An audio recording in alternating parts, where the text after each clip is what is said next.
Sindhu Bhairavi new promo சிந்துவை arrest பண்ணி கூட்டிகிட்டு போயிருப்பாங்க. அதுக்கப்புறமா சிவா பார்த்தீங்கன்னா அப்படி இப்படின்னு பேசி சிந்துவை வீட்டுக்கு கூட்டிகிட்டு வராங்க. அதுக்கப்புறமா அன்னபூரணி அதை பார்த்த பிறகு சந்தோஷப்படுறாங்க. சிந்து, நீ வந்துட்டியம்மா, நீ ஜெயிலுக்கு போன அந்த நொடி என்னுடைய மனசு எப்படி இருந்துச்சு தெரியுமா? என்னுடைய உசுரி என் கையிலே இல்லைன்றாங்க. நீ வந்துட மாட்டியான்ட்டு ஒவ்வொரு நிமிஷமும் நான் ஏங்கிட்டு இருந்தேன்றாங்க. அத்தை ஒன்றும் இல்லை, அத்தை வந்துட்டேன்றாங்க. இங்கே பாரு சிவா, அந்த ஸ்னேகா கிட்ட நீ பழக்க வச்சுக்காது. ஏன்னா நீ அவ கூட சேர்றதுனால தான் இப்படி ஒரு விஷயமெல்லாம் நடந்துக்கிட்டு இருக்கு. நீ அவ கூட அந்த சகவாசமே வச்சுக்காதன்றாங்க. தயவு செஞ்சு நான் சொல்றத கேளு அப்படின்ட்டு சொல்லிக்கிட்டு இருக்காங்க. பெரியம்மான்றாங்க, இங்க பார், இனிமேல் சிந்துக்கு ஏதாச்சும் இது மாதிரி நடந்தது, அதுக்கப்புறம் நான் மனுஷியாவே இருக்க மாட்டேன்றாங்க. நானும் போனா போட்டுன்னு பார்த்தா ரொம்ப தான் போய்கிட்டு இருக்கேன் அந்த ஸ்னேகான்றாங்க.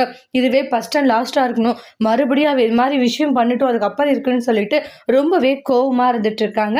அதுக்கப்புறமா பார்த்தீங்கன்னா சிந்து, உனக்கு ஒன்றும் இல்லைம்மா, சரி வெளியே உட்காருன்னு சொல்லிட்டு 2-3 குடம் தண்ணி ஊற்றுறாங்க. இன்னையோடு அந்த எல்லாமே போட்டோம் அப்படின்னு சொல்லிட்டு தலைக்கு தண்ணி ஊற்றி உள்ளே கூட்டிகிட்டு போகிறாங்க. அதுக்கப்புறமா சிந்து ஃபீல் பண்ணுறாங்க. சிந்து, நீ ரொம்ப பயந்துட்டியாமா? ஏன்னா என்னைக்கும் இல்லாத நீ ஜெயிலுக்கு போனது உனக்கு எவ்வளோ கஷ்டமாக இருந்திருக்குன்னு எனக்கு தெரியுமா?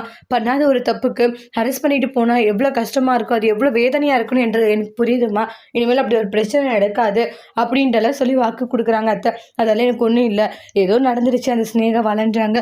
இனி அந்த ஸ்னேகா வள உனக்கு ஒரு பிரச்சனையும் வராதுமா, நான் இருக்கேன் அப்படின்ட்டுலாம் சொல்லிட்டு சமாதானப்படுத்திட்டு இருக்காங்க. சிந்துவுமே நம்ம இவ்வளோ பெரிய விஷயத்த மறைச்சிட்டு இருக்குமே அப்படின்ட்டு அவங்களுக்கே ஒரு மாதிரி கில்ட்டியாக ஃபீலிங்காக இருக்குது. அடுத்து என்ன நடக்க போகுதுன்ட்டு நெக்ஸ்ட் வீடியோவில் வெயிட் பண்ணி பார்க்கலாம். தேங்க்யூ.